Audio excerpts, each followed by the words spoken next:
Et nous vous présentons nos salutations dans le grand et précieux nom du Seigneur Jésus-Christ.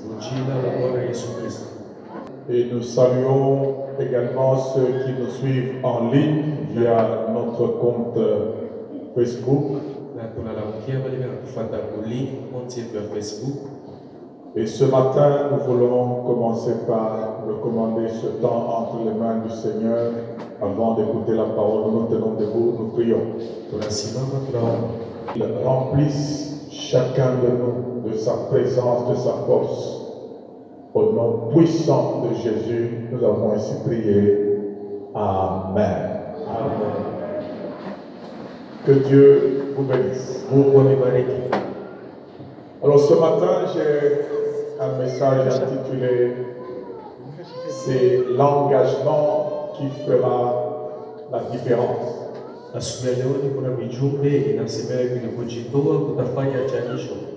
C'est l'engagement qui fera la différence. Est-ce que tu peux le répéter avec moi? 1, 2, 3. C'est l'engagement qui fera la différence. Nous commençons avec les textes. J'ai 3 modèles à présenter. Notre premier texte, nous le prenons dans Genèse chapitre 31. Et nous lisons 9 et 10. Amen. Amen. La Bible dit, Dieu a pris à votre père son troupeau et me l'a donné. Au temps où les brebis entraient en chaleur, je levai les yeux et je vis en songe des boucs qui couvraient les brebis étaient rayés, tachetés et marquetés. Amen. Nous allons dans Deutéronome, chapitre 23. Et nous prenons le 3e verset. La Bible dit, l'Ammonite et le Moabite n'entreront point dans l'assemblée de l'Éternel jusque même à la 10e génération et à perpétuité. L'Ammonite et le Moabite n'entreront point dans l'assemblée de l'Éternel, même à la 10e génération et à perpétuité. Ruth, chapitre 16. Souvenez-vous que Ruth est Moabite. Amen. Amen. Ça change un peu tout le reste. Ruth, chapitre 1, de 16 à 18. La Bible dit, Ruth répondit, ne me presse pas de te laisser de retourner loin de toi. Où tu iras, j'irai. Où tu demeureras, je demeurerai. Ton peuple sera mon peuple et ton Dieu sera mon Dieu. Où tu mourras, je mourrai et j'y serai enterré. Que l'Éternel me traite dans toute sa rigueur si autre chose que la mort vient à me séparer de toi. Verset 18. Naomi, la voyant décidée à aller avec elle, cessa ses instances. Conséquence de tout ceci, Ruth chapitre 4, verset 11. Tout le peuple qui était à la porte et les anciens dirent, il s'agit de Ruth, hein? Il parlait de Ruth, il bénissait Ruth, et il dit, nous en sommes témoins que l'Éternel rende. J'aimerais bien qu'on remplace la femme par la femme moabite. Que l'Éternel rende la femme moabite qui entre dans ta maison semblable à Rachel et à Léa, qui toutes les deux ont bâti la maison d'Israël. wote mbili walijenga nyumba ya Israeli. Manifeste ta force dans Ephrata Onyesha nguvu yako kwa Efrata et fais-toi un nom dans Bethléem. na ujifanyie jina Bethlehem. Amen. Amen.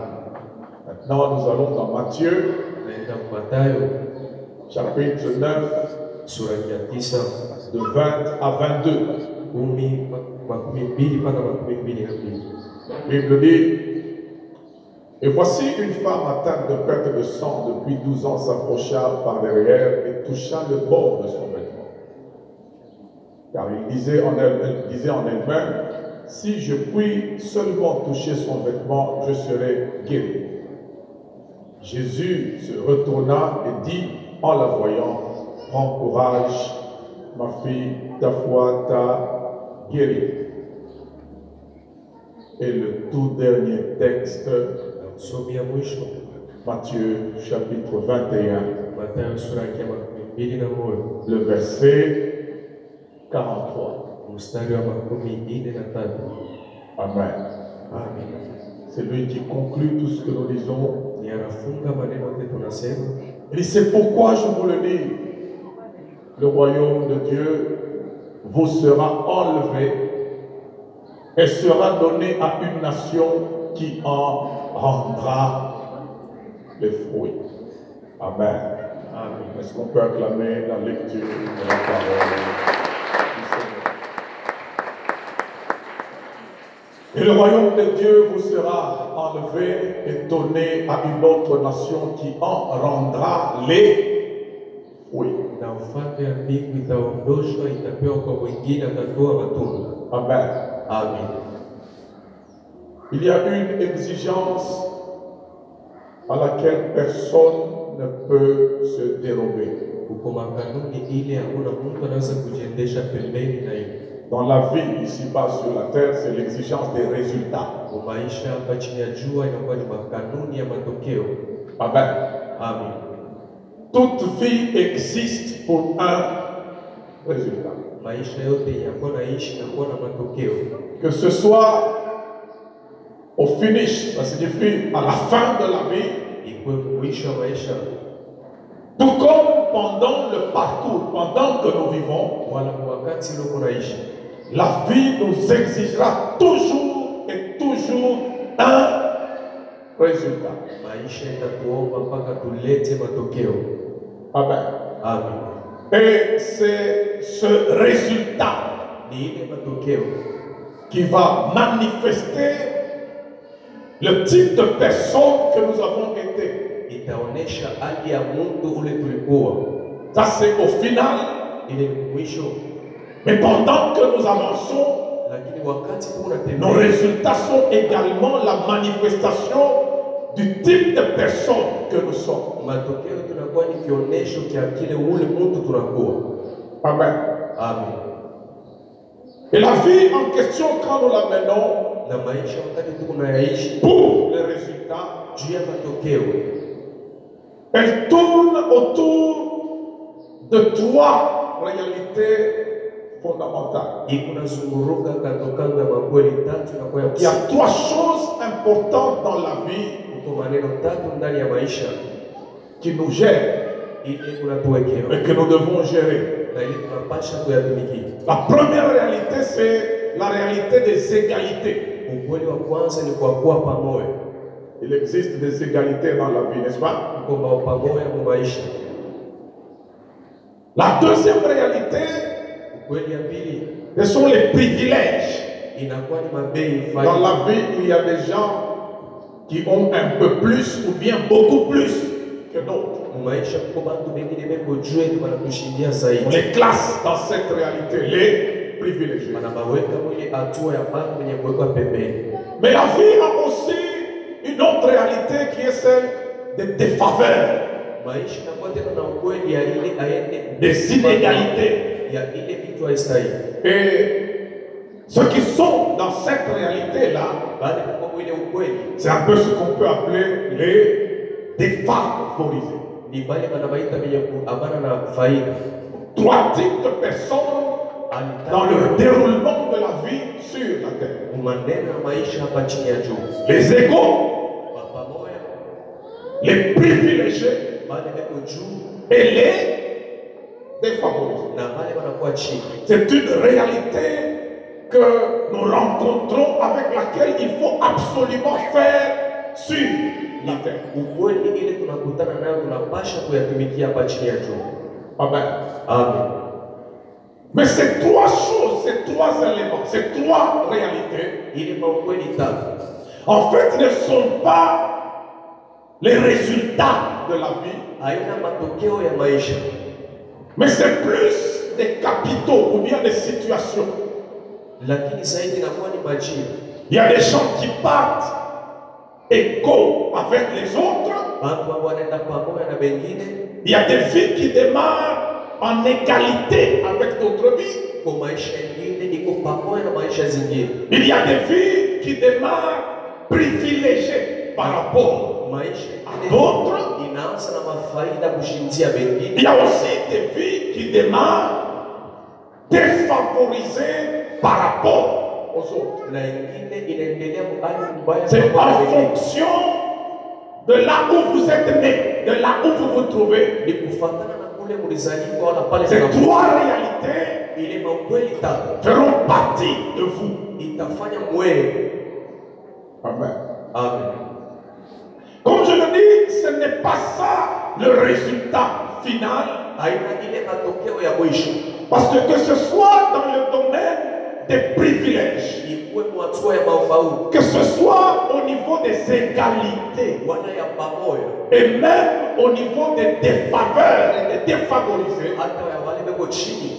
il y a une loi importante, une force importante de la vie qui s'appelle attitude. Amen. Attitude. Ou comportement. La manière de penser, de réfléchir, la manière de faire les choses. Votre état psychologique qui vous pousse à agir d'une manière, c'est ça votre attitude. Amen. Amen. Et ça, c'est l'élément moteur à tous les trois niveaux. C'est ça qui fait que privilégié, égal ou défavorisé, le résultat de la vie sera déterminé par l'attitude. Amen. Amen. Et parmi les attitudes, celle qui fera la différence au final s'appelle engagement. Amen. Amen. Ce sont des vérités que nous devons enregistrer dans notre pensée et nous dire qu'en réalité, privilégié ou pas privilégié, si notre attitude d'engagement est au niveau 0, le résultat sera 0. Mais si l'engagement est maximal, l'engagement est total, l'engagement est plein et se renouvelle pleinement en permanence, le rendement, le résultat sera extraordinaire. Amen. C'est pour ça que la loi que j'aimerais que nous retenions ce matin, Il faut noter le principe sur lequel nous allons parler ce matin. C'est le suivant. Notez pour ceux qui le peuvent, enregistrer pour ceux qui le font. Les défavorisés, engagés et déterminés, deviennent plus productifs que les privilégiés négligents.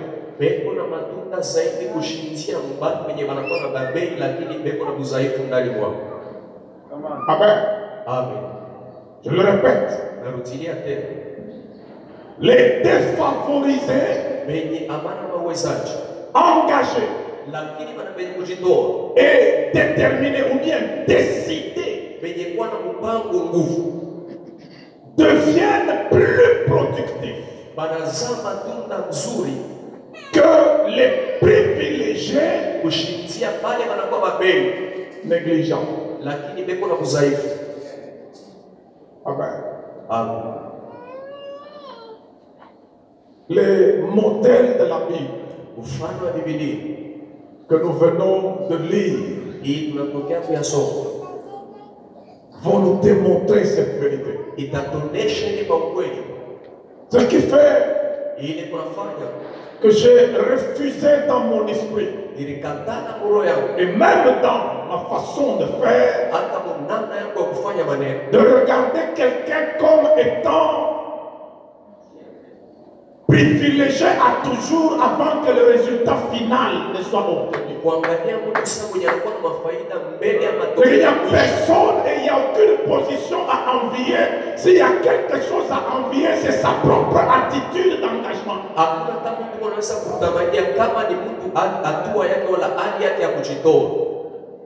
Amen. Parce que nous avons l'impression, beaucoup de gens se laissent écraser par l'impression que certains privilégiés resteront des privilégiés. C'est faux. Ils peuvent ou ne pas rester dans l'état de privilège. Ça dépendra de leur attitude. C'est pour ça que Jésus est présenté par Siméon comme étant quelqu'un qui apportera la contradiction. Lorsqu'il est, la Bible dit, cet enfant est destiné à apporter la chute et le relèvement de plusieurs et à être un signe qui provoquera la contradiction. Et dans ses enseignements, Jésus a établi une vérité selon laquelle quelques-uns des premiers seront des derniers. Et quelques-uns des derniers seront les premiers. Il ne dit pas tous les derniers deviendront les premiers. Il ne dit pas tous les premiers deviendront des derniers. Il dit bien quelqu'un. Ça signifie l'attitude. Pas positionner des derniers en premier. L'attitude peut ramener quelques-uns des premiers au bas niveau et ils se retrouvent derniers. Alors que je ne sais pas, ils étaient des privilégiés. C'est pour ça qu'il dit à un moment, le royaume des dieux vous sera enlevé et sera donné à une autre nation qui en rendra les fruits. Ça signifie que vous avez été privilégiés. Vous avez reçu le royaume. Mais l'attitude, l'engagement n'a pas donné quelque chose de grand. Et il n'y a pas eu de rendement. Et comme Dieu est exigeant du résultat, il prend ça, il enlève, il donne à une autre nation qui a une attitude, qui est engagée, qui est déterminé à lui donner des résultats. Tout ne sera pas à tout le monde tout le temps. Je vous dis la vérité, pendant que nous vivons, sachez-le, tout ne sera pas à tout le monde tout le temps. Il y a certaines personnes à qui les choses qui étaient à eux seront enlevées et vont être données à d'autres parce que ces autres-là ont une attitude qui rassure à Dieu un grand résultat. Amen. C'est pour ça que Jésus a dit aux pharisiens, et c'est plutôt Jean-Baptiste qui a dit aux Juifs, produisez du fruit digne de la repentance. Ne passez pas votre temps à dire nous sommes des fils d'Abraham. Nous sommes des fils d'Abraham. Et puis nous avons le privilège d'avoir le sang d'Abraham et les alliances avec nous. Mais rendement zéro. Et il ajoute, Dieu peut susciter des pierres. Il peut prendre ces pierres ici et en faire une postérité pour Abraham. Quelle est la valeur de ta présence en Christ? Évaluée en termes de fruits, de résultats portés. Amen. Amen. Quelle est la valeur de ta destinée dans l'église? En termes de résultats. Lorsqu'il y a des grands et bons résultats, quel est ton apport? Tu dois être en mesure de calculer ça.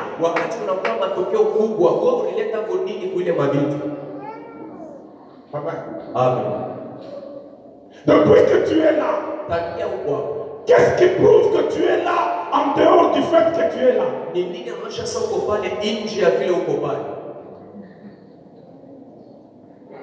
Au-delà du fait que tu sois là, où est la preuve que tu es là? Parce qu'il y a certaines présences qui équivalent à leur absence.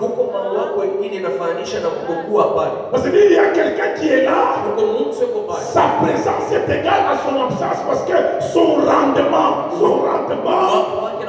est zéro. Qu'il soit là ou qu'il ne soit pas là, il n'y a rien qui change. Ça change seulement parce qu'il est là. Parce que si tu n'as pas de rendement et tu n'as que ta présence comme rendement, tu es un absent présent. C'est pour ça que dans la parabole du Seigneur, dans la parabole des talents, la Bible dit à celui qui a, on donnera, et à celui qui n'a pas, on enlèvera même ce qu'il a. Ça signifie qu'il a, mais il ne fait rien de ce qu'il a. C'est comme s'il n'a pas. Qu'on se pose ces questions depuis que tu as reçu Jésus, depuis que tu es dans l'église, quel est ton rendement?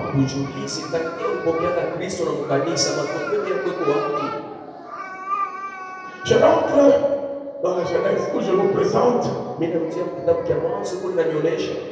un patron qui est devenu plus pauvre que son travailleur. C'est terrible. Où je présente ça à contrario. Un travailleur ou un esclave qui est devenu plus riche que son maître. Ça signifie que l'esclave est propriétaire du maître. Mais à un certain moment, cet esclave-là a un patrimoine plus grand que celui de son maître, tout en travaillant chez le maître.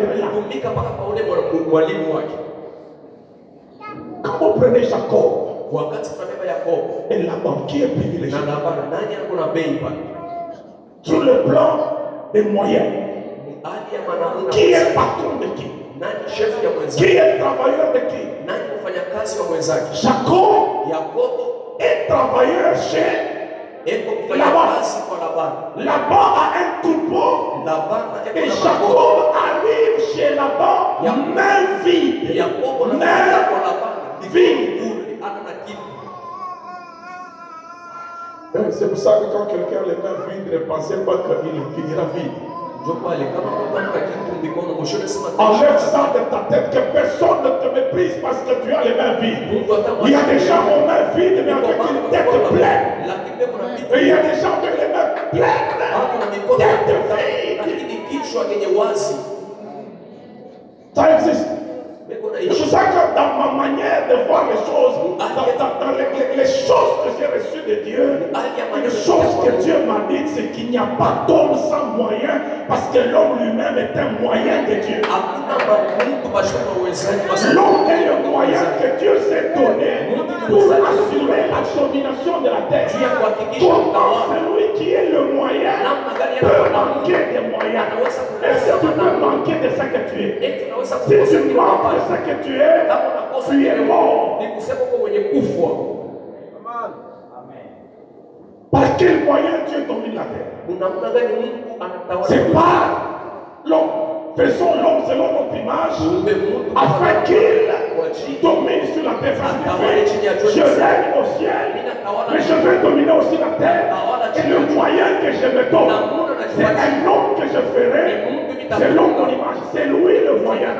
C'est que si tu penses que tu n'as pas de moyens, alors que toi-même tu es un moyen, c'est triste pour toi.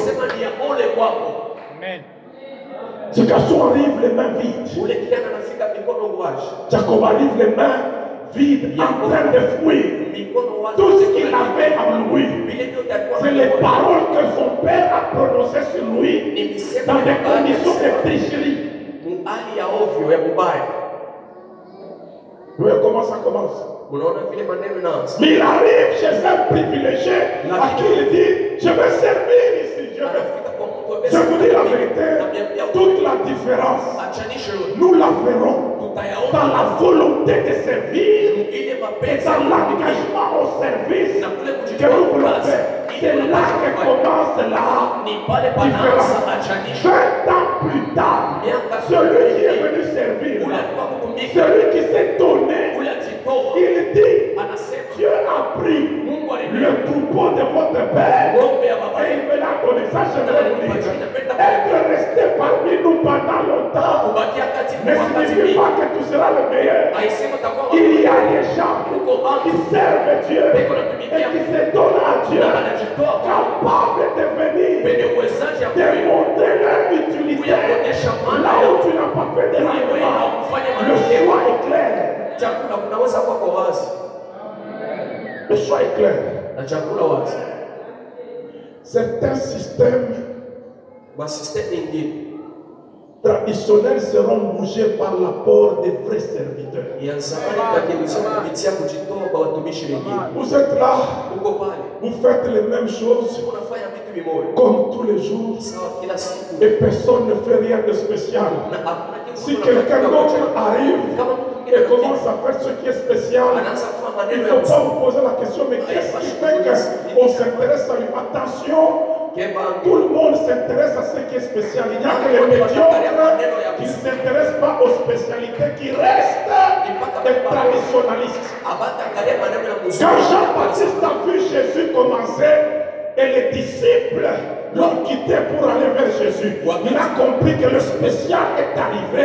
Il ne peut qu'attirer les gens venus. Qu'est-ce que tu fais de spécial pour que les gens aient le regard sur toi?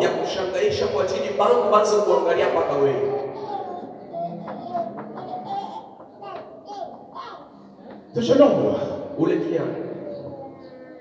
a travaillé sur le troupeau comme pas permis. Et il dit même qu'en 20 ans, son patron a changé 10 fois son salaire. Regardez un peu les conditions défavorables, des conditions écrasantes dans lesquelles il travaille. C'est quelqu'un. Il attend qu'on lui donne ceci. On lui dit on ne va pas te le donner. On te donnera cela. Et quand il arrive, pour qu'on lui donne cela, on lui dit même cela là, on ne te donne pas, continue d'abord. Il dit j'ai servi 14 ans pour Léa et Rachel et 6 ans de bonus. Et je n'ai rien. C'est pour ça qu'à un moment, papa, on n'a pas encore atteint 20 ans. Papa, tu as fini chacun comme un Les choses peuvent changer. Ce garçon est resté esclave pendant 20 ans. Mais il y a un jour où son Dieu lui a ouvert les yeux. J'aimerais dire à quelqu'un, quelle que soit l'accumulation des années de la souffrance, mais si tu continues à être engagé, à être impliqué, à être loyal, à être au service, il y a un jour où Dieu va t'ouvrir les yeux. Au même endroit où il a été écrasé, tu as été minimisé, tu as été minimisé, ce même endroit-là va te présenter devant moi. Et les gens vont s'étonner. Est-ce que c'est la même personne? Oui, c'est lui. La rencontre avec Jésus nous ouvre les yeux de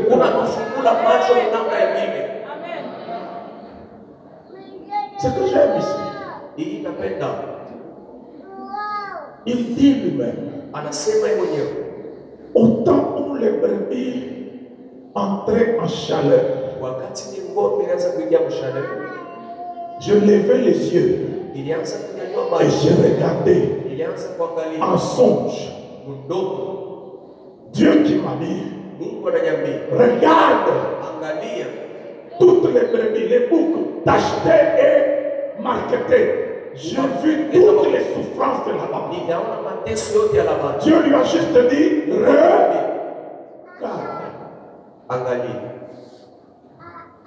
Le reste des choses, ce n'est plus Dieu. C'est son attitude. Dieu lui a juste dit, regarde. La conquête, Dieu vous dit juste regardez. Si vous apprenez à regarder, si vous avez votre vision, Dieu l'a déjà donné. Le reste des choses, Dieu ne viendra pas les faire. C'est à chacun de nous de s'impliquer avec un génie dans la foi pour que ce qu'il a vu là, qu'il le touche. Il est allé réfléchir sur comment prendre ce que Dieu lui a montré. Est-ce que vous arrivez de réfléchir sur comment nous pouvons progresser? Ou bien, comme il y a un pasteur qui a ses assistants, c'est tout. Nous allons seulement réfléchir. Amen. Écoutez, ce que cet homme a fait, il a inventé un système selon lui, selon ce qu'il a vu. Et il est allé mettre au fond des abreuvoirs des plantes. Lorsque les brebis arrivaient et que tu buvais dans son abreuvoir, tu es obligé de changer. Tu vas enfanter de t'acheter et de marketer. J'aimerais que chacun de nous développe une telle influence dans sa vie que quand quelqu'un entre dans ta vie, il est obligé de changer. Que tu aies cette influence à la manière de Jésus. Quelqu'un qui n'a pas d'argent, un jeune homme sans argent, mais un autre jeune homme riche. Quand il arrive devant Jésus, il dit à Jésus, mais qu'est-ce que je dois faire? Il y a quelque chose que toi tu as. J'aimerais vous dire, développons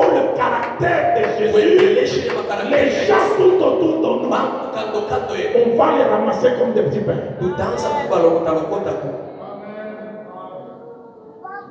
Est-ce que chez Zachée, Jésus avait dit, je vais faire un séminaire de repentance chez toi?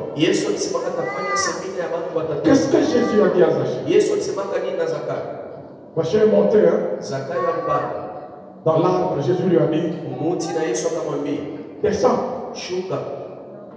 Parce qu'il faut qu'aujourd'hui, pas que je mange chez toi, que je demain, ça signifie mon programme aujourd'hui.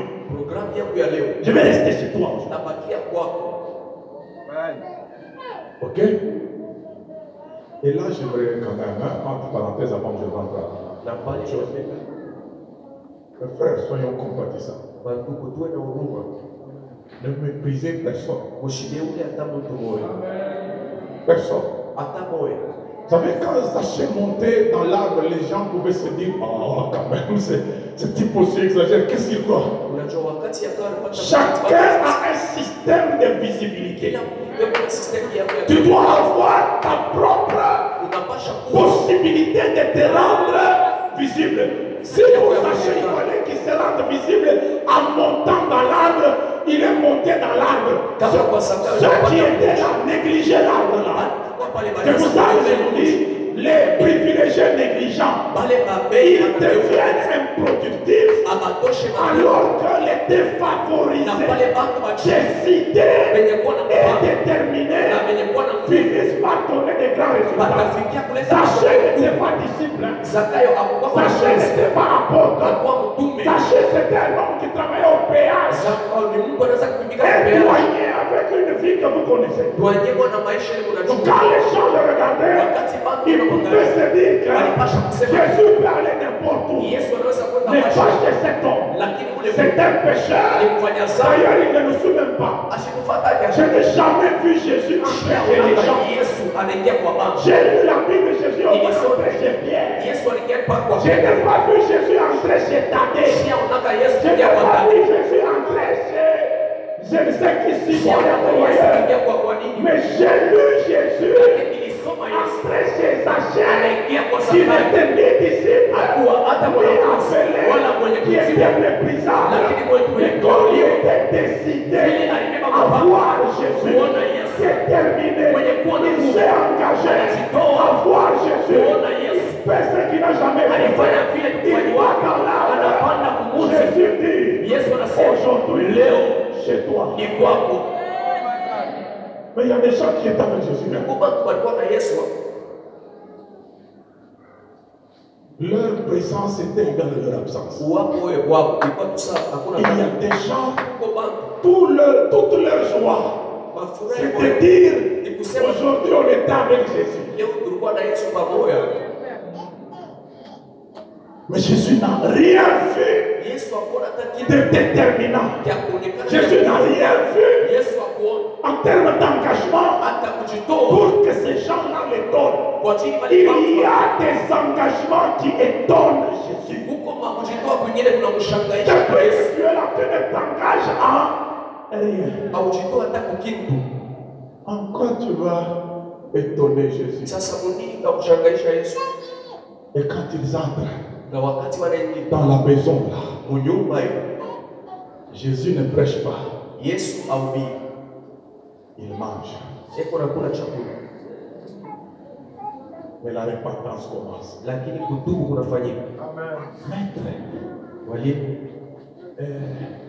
ce que j'ai pris chez les gens, je vais rembourser 4 fois. Jésus n'a même pas crié. Sachez, répandre. Mes frères, l'évangile, ce ne sont pas des remarques à faire à une personne.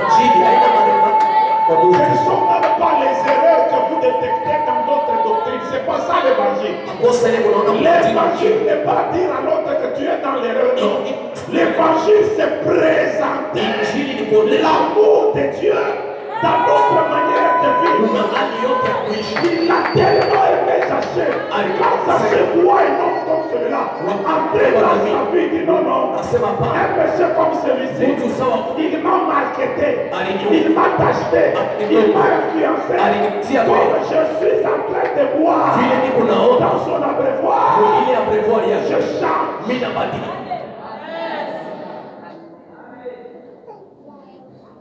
Tantôt à Jacob, il a tellement impacté les brebis qu'il se retrouve finalement plus riche que le propriétaire de la ferme.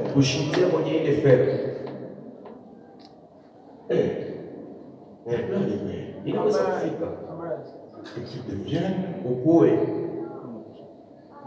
bailleur de ton bailleur.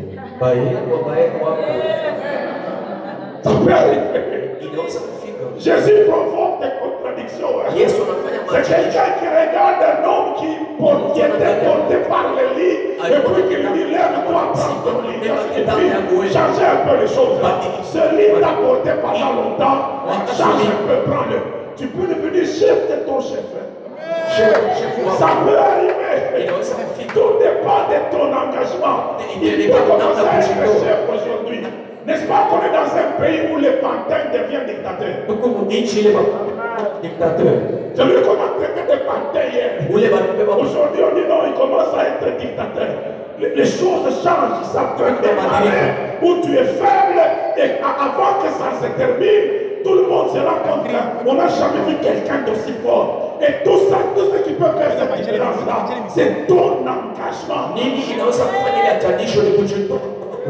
Si Jacob avait dit, je suis fatigué, je m'en vais, il aurait raté de devenir plus riche que Laban chez Laban. Je ne me fatiguerai pas de cette vision. Il y a des choses que je n'ai pas encore vues.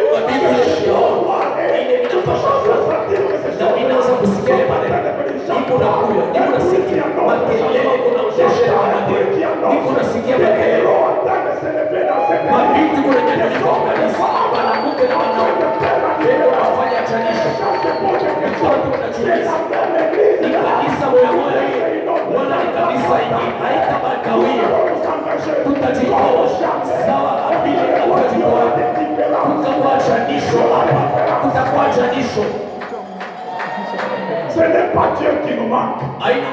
C'est nos attitudes qui nous manquent.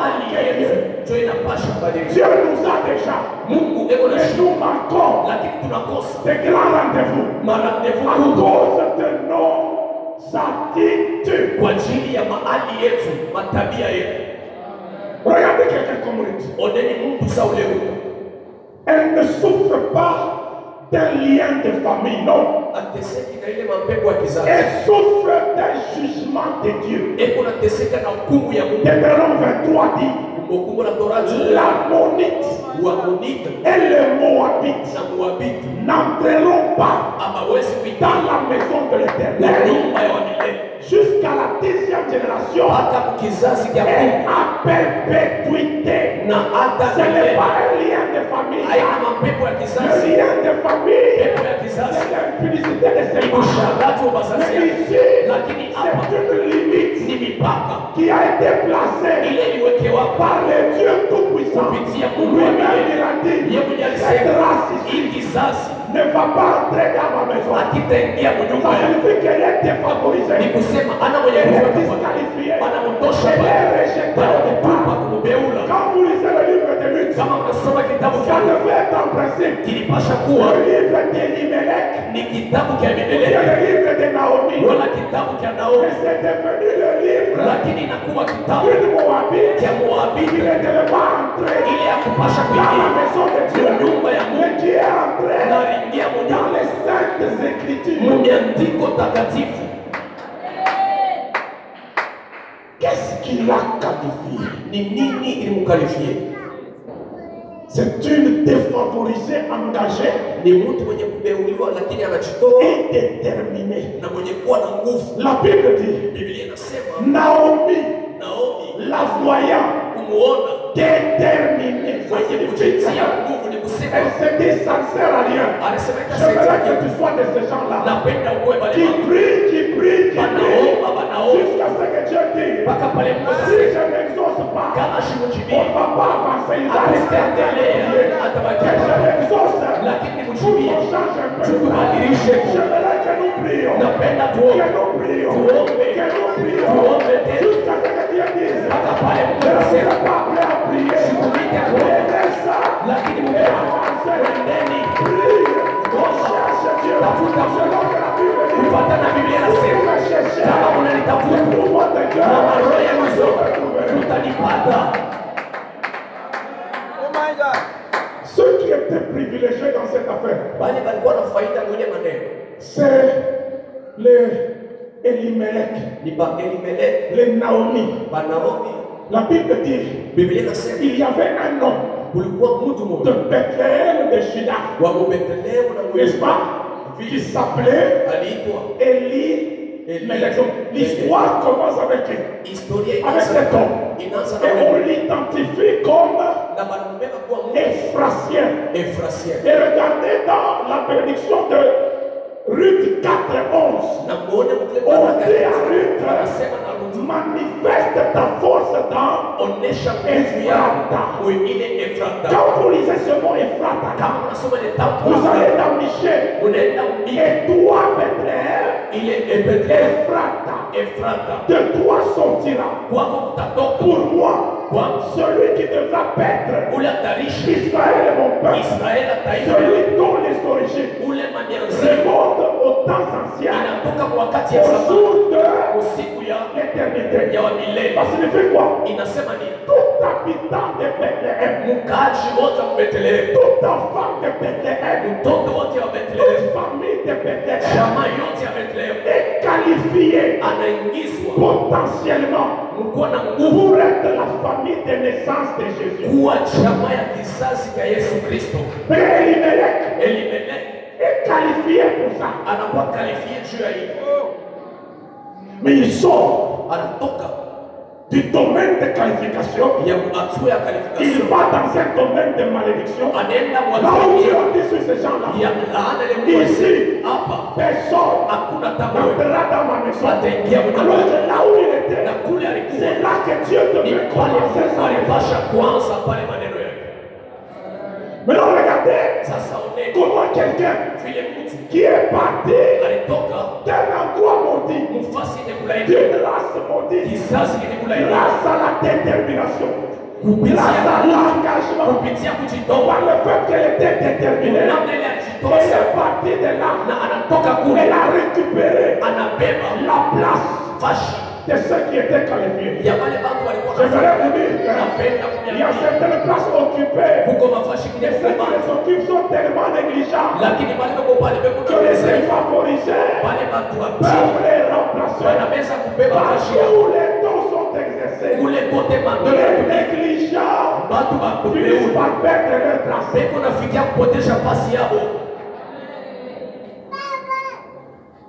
Il y a des fois que nous n'avons pas encore entendu dans l'église. Si vous le mettez sachez que s'il y a des privilégiés négligents qui savent qu'il existe et des favorisés engagés, les choses changent. C'est avec qui on a commencé certaines choses qu'on ne les a pas aujourd'hui. Ça change. J'aimerais que tu sois parmi les déterminés. Que tu sois négligent plutôt, privilégié ou pas, sois d'abord déterminé. Si tu es privilégié, tu vas exceller dans les privilèges. Si tu es déterminé, privilégié, tu vas exceller, tu garderas ta tête. Mais si tu es privilégié, négligent, et favorisé, tu peux monter. Parce qu'il est déterminé. Ruth va au-delà d'une limite que Dieu a établie. Amen. Il y a des moments où il faut oser. Amen. Parce que si je n'ose pas, la situation reste la même, je perds. Kama shipime ile mambo itakuwa mpaka vile nitapotesha. Mais si je risque Kama mimi na riske et que ça change, na inabadilika, je gagne. nitawina. Même si je risque que ça ne change pas, au moins, j'ai fait ce qu'il n'a jamais été. Hata kama mimi napima mabiko nibadilike, lakini nilifanya maneno ile hayafanywa. Cette femme-là, Ule mwanamke, moi je me pose toujours la question. mimi najiuliza, Comment elle a réfléchi comme ça?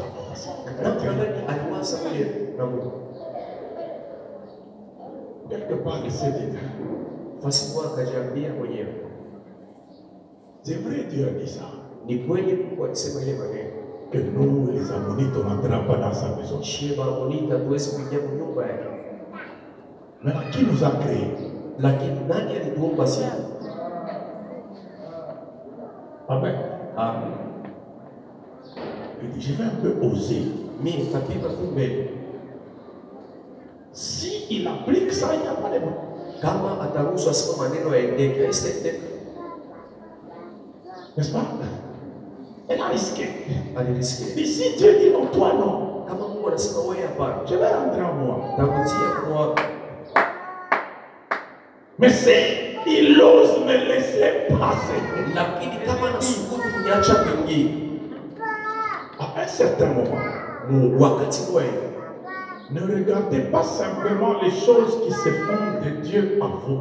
mshangalie maneno yanafanywa kwa Mungu juu ya Sachez que pour que vous avanciez avec Dieu, mjue sema kwa ajili mwendelee na certaines Mungu. choses doivent se faire de vous Maneno yengine yanapaswa kufanyia kwenu à Dieu. kwenda kwa Mungu. Quand il y a adoption, Wakati kunakuwa kukubaliwa, n'est-ce pas que c'est un père qui adopte? ni baba ndio atabeba mtoto. Ok? Mais le père ne peut pas adopter quelqu'un sans son consentement aussi. Baba hawezi kubeba mtoto bila mtoto kuitika. Le père peut prendre l'initiative. Baba anabeba ile mpango. Mais il faut que l'enfant qu'on adopte là dise oui, j'accepte. Inapaswa ni mtoto asema ndio mimi nakubali. C'est que l'adoption Kubeba existe aussi par la marque de l'enfant. huku naishi tena ile namna ya kubeba mtoto. Ok? Maintenant, Ruth regarde Ritz anaangalia Dieu. Mungu, Il dit, lui, Dieu, anasema yeye Mungu se permet de choisir les hommes. anajiruhusu kuchagua wanadamu. Pourquoi pas moi? Sasa kwa nini mie Je ne peux pas les choisir. siwezi kuchagua? Et regardez que dans sa déclaration d'engagement, Na muangalie kule misemo yake ya kujitoa, elle est en train de changer de nationalité. eko nabadilisha nationality. Elle dit, ton Dieu sera Anasema mon Dieu Mungu wako et atakuwa ton Mungu wako. peuple sera. Taifa Ça yako signifie d'ici là, hapa il y a une procédure d'urgence. kutakuwa maprocedure ya sasa ya mabadiliko ya Écoutez Dieu, Mungu quand tu l'adoptes, il va t'adopter. wakati anatokea Parce que atawadopea. la Bible dit, Biblia inasema toutes les nations de la terre, mataifa yote ya toutes les chini ya jua, nations mataifa de yote la terre seront bénies. Les Moabites, c'est une nation du ciel ou de la terre. Moabiti ni taifa ya chini wala ya mbingu. Raison pour laquelle, Ndio sababu ile quand Dieu voit wakati Mungu anaona qu'elle est déterminée à changer de nationalité, eko na nguvu yote ya kubadilisha nationality yake, il ne la regarde pas ashimwangaliake parmi les Moabites. kati ya Moabiti, Il la gère eko na mbele parmi son peuple. kati ya taifa yake, Et quand elle entre là, na wakati anaingia elle est tellement déterminée eko na nguvu zaidi, qu'elle a commencé, je akaanza vous ai dit, hein, niliambia, vous pouvez devenir patron de vos patrons. unaweza kuwa patron wa patron. Elle a commencé en glanant. Ça Akaanza signifie baruni à ramasser kulokota dans les champs mshamba ce que les moissonneurs israélites laissaient tomber. ile bale bamasoneli Vous voyez, wanaanza kuacha c'est dont on n'a plus besoin. ile hauna na faida. C'est par là qu'elle a commencé. Ni pale Mais anaanza, elle travaillait avec une force tellement remarquable lakini anaanza dans son ramassage. ile hapo. J'aimerais que quelqu'un ici Napenda pamoja travaille avec toute l'énergie mike na dans nguvu les yake. petites choses qu'il fait que tu seras remarquable et que les gens disent non, non, lui fait ça mais c'est différent. Anafanyaga kila kitu anachanisha. Amen. Je me souviens que ma femme ici Nakumbuka bibi yangu torchonnait dans l'église. alianza kuomba kwa kanisa. Femme du pasteur assistant. Bibi wa pastor assistant. En principe, qu'est-ce qu'on devait dire? Walipasha kusema nini? C'est quand même la femme du docteur David. Ni bibi wa Dr. David, L'assistant du pasteur Romain. assistant wa pasteur Romain. Maintenant, est-ce qu'elle veut toucher au torchon? Kwa nini ataweza kubamba ile kolombe? Elle le faisait tellement Alianza kuyafanya kila qu'un mara. jour, un homme de Dieu lui a dit, Na siku mtumishi wa Mungu anamwambia, c'est vrai que tu n'as pas d'enfant maintenant, ni kweli hapa una na watoto. mais Dieu se souviendra de toi parce que tu torchonnes seulement sa maison. Mungu atakukumbuka kwa ajili vile unatumika unakolomba nyumba yako. Aujourd'hui, il y en a 4 chez Leo eux. beko baine. Elle a même dit non, pardon, je ne veux pas. Anasema hapana, siwezi tena kupata watoto. Amen. Amen. Ce que tu as fait là, Ile unafanya fais-le de la manière dont personne ne l'a jamais fait et tu seras remarquable devant Dieu. uifanye hali ya hakuna hata mtu ashafanya na utaonekana. Quand elle le faisait, le problème c'est que plusieurs travaillent Watu mingi wanatumikaka sans engagement pasipo kujitoa et sans savoir pour qui ils le font. na pasipo kujua kwa La nani. Bible dit, Biblia inasema tout ce que vous faites, vile vyote mnafanya faites-le comme pour le muyafanye Seigneur. Ça sawa signifie, vile. quand je viens travailler à l'église, Wakati mimi nakaa quand je kutumika vais kanisa travailler à l'État, nakuya kutumika c'est kwa comme leta si c'est Jésus qui m'a envoyé iko sakia travailler à l'État. kutumika kwa leta Quand je torchonne, c'est comme si Jésus na kulomba ni m'a kusema dit Yesu torchonne, je vais aliniambia m'asseoir. kulomba. Quand je prêche, c'est comme si Jésus m'a dit Wakati prêche, je dois Yesu s'entendre. anahubiri na pasha kusikia. Imaginez-moi un peu. Hein. Muone mbele. Que Jésus dit prêche d'abord, je vais t'entendre. Yesu anasema hubiri mbele ya kushikia. Il faut te concentrer moment. Utajikonsantre namna gani? Et puis même si tu te concentres, Hata kama unajikonsantre, tu dois seulement aller lui dire, dis-moi ce que je dois te dire. utamuonesha simu niambie vile unapenda nikuoneshe. Amen. Quand tu sers Wakati unatumikia sans engagement bila kujitoa, et sans savoir qui tu sers, bila kujua unatumikia nani, tu perds ton temps. unapotesha wakati yako. Elle servait Alianza avec un engagement total, na kujitoa kwa utele, mais elle ignorait qui était propriétaire du champ. lakini hakuanza kujua ni nani alikuwa mwenye shamba. Amen. Amen. Elle a travaillé, on l'a remarqué, Anatumika wanamuona et elle a entendu le nom de Boaz. na akasikia jina Elle ya Boazi. rentre chez sa belle-mère et dit, Anarudia kwa mama j'ai yake. glané dans un champ Nilianza kulima mwile shamba d'un certain Boaz. ya mtu anaitwa La Boazi. belle-mère dit, qui? Nani? Le jour où tu sauras Siku utajua pour qui tu travailles, juu ya nani tu peux unatumika. devenir propriétaire du champ où tu travailles. Unaweza kuwa proprietaire Quand on wa lui a dit que c'est Boaz, wakati wanamwambia elle a dit, ma fille, binti je wa veux maintenant te donner du repos. takupatia Il y a un moment pour servir, wakati mais il y a un kutumika moment où Dieu va te visiter. na wakati ile Mungu Parce que tu atakutembelea l'as servi. kwa sababu La Bible dit unamtumikia. Dieu n'est débiteur Mungu de akalala na personne deni ya et il mtu, n'est pas ingrat ana mtu pour mwema oublier juu ya kusahau tous les services makazi yote que vous avez rendus au Seigneur. ile kulifanya kwake. C'est toi tu viens servir Wewe unakuja kutumikia, comme tu as servi pour Dieu bâti. ulitumika ipone. J'aime bien le témoignage de Maman Salva Napendaka ushuhuda wa mama sana quand elle a eu son dernier fils. wakati alipataka mwana wake wa mwisho. Parce que parfois il ne faut pas regarder les gens comme vous les regardez tous les jours. Mara nyingine hapana kuangalia mambo vile mnakana tabia kuangalia. Ça change quand tu as la révélation de qui a été établi pour qui. Inabadilikaka muadwa unaona migugu na ufunuo ya kujua ni nani ya ule. Un jour, elle est venue à notre cellule à l'époque au Bel-Air. Siku anakuwa kusaidia tu mbele. Alors qu'un faux prophète lui avait même dit, toi tu n'auras plus d'enfant. Na ndipo Mungu anambia wewe Elle utazaa. arrive à la cellule chez nous là. Anafika kusaidia kwetu. Elle me regarde seulement. Eko ananiangalia tu. Elle dit, Seigneur, Anasema Bwana, si je suis dans la maison de ton serviteur, c'est comme le bureau de ton serviteur, mtumishi wako. je vais avoir un enfant. Nitapata mtoto 9 mois après, miaka elle tisa. avait son enfant en main. Alikuwa na mtoto Elle est même mdogo. venue dire, pasteur, elle est là, elle peut pas passer là. Est-ce que tu peux applaudir un peu de là où tu es? Elle est là, elle est là. Le jour où je suis allé à la maison du pasteur, prie pour cet enfant ici parce que c'est chez toi que je l'ai pris. Écoutez, quand vous regardez tout comme n'importe quoi, c'est votre affaire. Mais si vous C'est la maison de Dieu. Il y a un nom de Dieu. Il y a une vision de Dieu.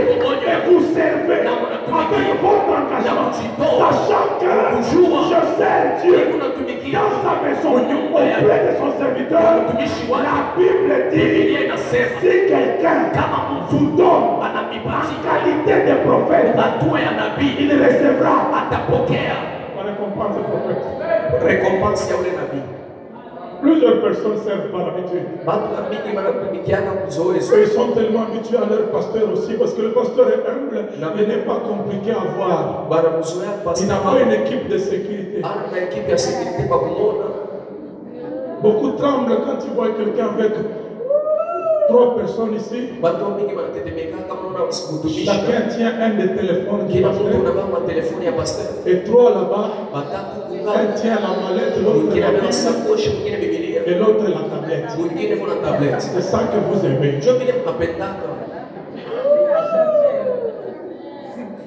Et quand il est chez lui, lui-même prend tout ça. Quand il arrive à l'église, ça commence à peser 3 tonnes. Il faudrait que 6 personnes. Mais quand il sort de sa maison, c'est lui qui a tout ça.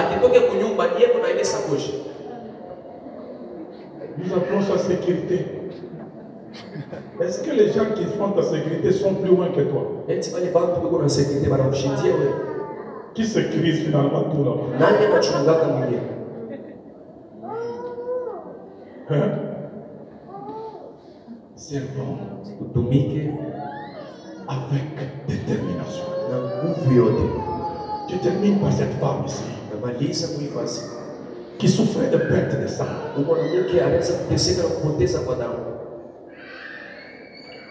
Bien-aimé dans le Seigneur. Est-ce qu'il y avait des gens tout autour de Jésus? Pas qu'il les touchait même, qu'il le pressait. N'est-ce pas? Il y a même des gens qui se disaient, aujourd'hui je vais un peu voir, je vais un peu. Pourquoi? Pour que tu aies dit aux gens seulement, bon, aujourd'hui je l'ai un peu bousculé. Vu que Jésus avait 3 ceintures de personnes. Il y avait les apôtres, les 12 là.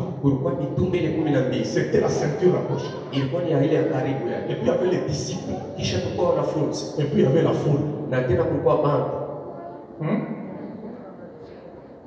Maintenant, quand Jésus avançait, la situation était difficile à gérer parce que la foule n'a pas de tête. Il y a des pressions, des bousculades qui se font. Chacun veut être à côté. Tu veux être à côté de Jésus, pourquoi? Parfois, il y a des gens qui voulaient être à côté de Jésus seulement parce qu'il est à côté de Jésus. On l'a vu à côté de Jésus. Il y a des gens comme ça. Surtout quand l'église commence à réussir. C'est nous, hein? C'est notre église. Qu'est-ce que tu as fait? Dans les prédications là que vous entendez, c'est lui mon papa. Qu'est-ce que tu fais à côté de lui? Il y a des gens, ils sont là, je considère à titre décoratif. Ça signifie bien habillé, il présente bien, mais il a le même rôle que les plantes. Juste bon à regarder. Il est là aussi. Il était à l'église. Très chic. Très propre. Même valeur qu'un tableau.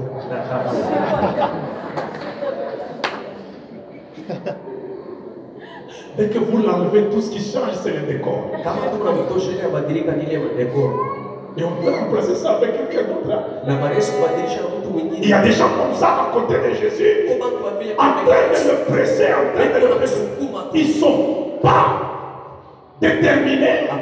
Ils n'ont pas d'objectif pour lequel ils sont à côté de Jésus. Il y a une dame défavorisée. Elle ne doit pas être même même pas dans la foule. Elle doit être en quarantaine. Parce qu'elle perd le sang. Elle ne peut pas se retrouver là où il y a des gens. Mais cette femme-là, défavorisée, disqualifiée, elle regarde la foule et elle dit, moi j'ai un objectif. Je vais entrer dans cette foule-là. Et mon objectif, c'est de même pas d'entendre les gens. C'est de pas de les prier. Même pas de les toucher. Juste de toucher une partie des salons. Et je vais être guéri. Vous voyez la différence? Elle dit, si je vais devant, on va me voir. Le système va être compliqué. C'est à partir de derrière que j'organise mon système. Chacun doit organiser son système de pensée. S'il faut que tu restes après le culte, reste. S'il faut que tu t'enfermes, va t'enfermer. Ne fais pas ce que tout le monde fait. Même si tu ressembles à tout le monde. Elle vient par derrière. Les gens sont signalés que la femme à la perte de sang est en train de venir derrière. Vous savez ce que ça signifie? Si elle te touche, tu deviens impur. Donc laisse-lui la place. Et quand elle arrive, j'aime cette histoire qu'on avait souvent fait quand on était enfant. Wambé. Ça signifie, si on te touche, le rôle change. Hein? C'est ça qu'elle s'est dit. Si je touche seulement, les choses vont changer.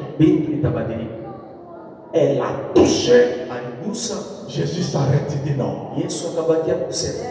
Quelqu'un m'a touché.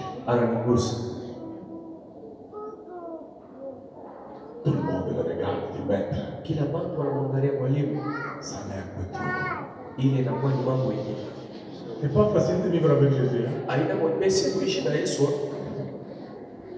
Dans les disciples ont dit non. Si nous nous taisons, à ta donner, il va nous dominer. Maître, Voyez-vous, la foule te presse. Mais toi tu dis, quelqu'un t'a touché. Est-ce que tu es normal? Donc nous sommes censés ici repérer chaque personne qui te touche. C'est ça notre travail. La foule te presse. Parce qu'il y a des gens qui ont des pressions sur ta personne.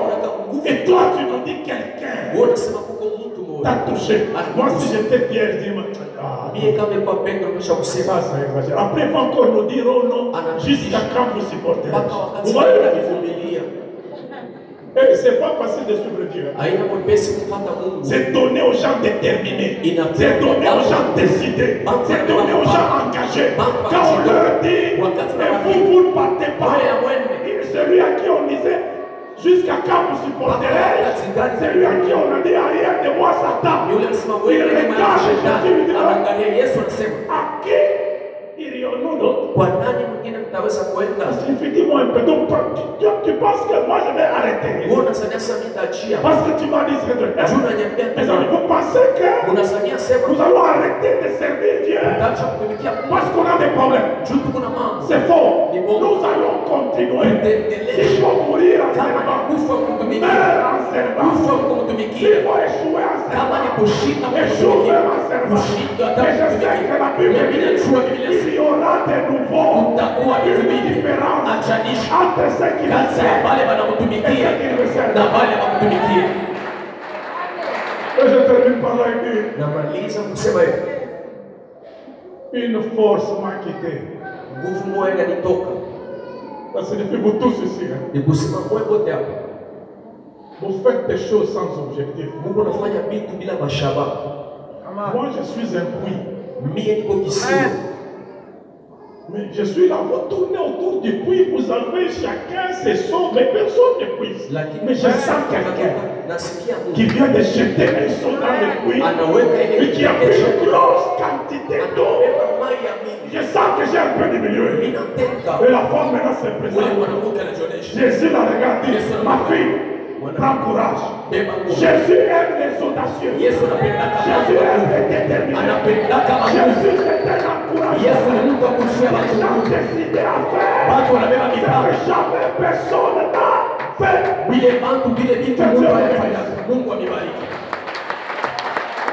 Est-ce que la chorale peut venir chanter? Le chant qu'on a fait plus haut, plus haut. Il y a des chants plus haut, plus haut. Hein? Comme je dis, l'histoire là de plus haut, plus haut. Plus haut, plus haut. Amen. C'est ton engagement qui fera là. Si tu n'es pas différent, c'est parce que tu n'es pas engagé différent. Nous allons nous tenir debout. Chacun est en train de passer lui-même. Je viens à la prière.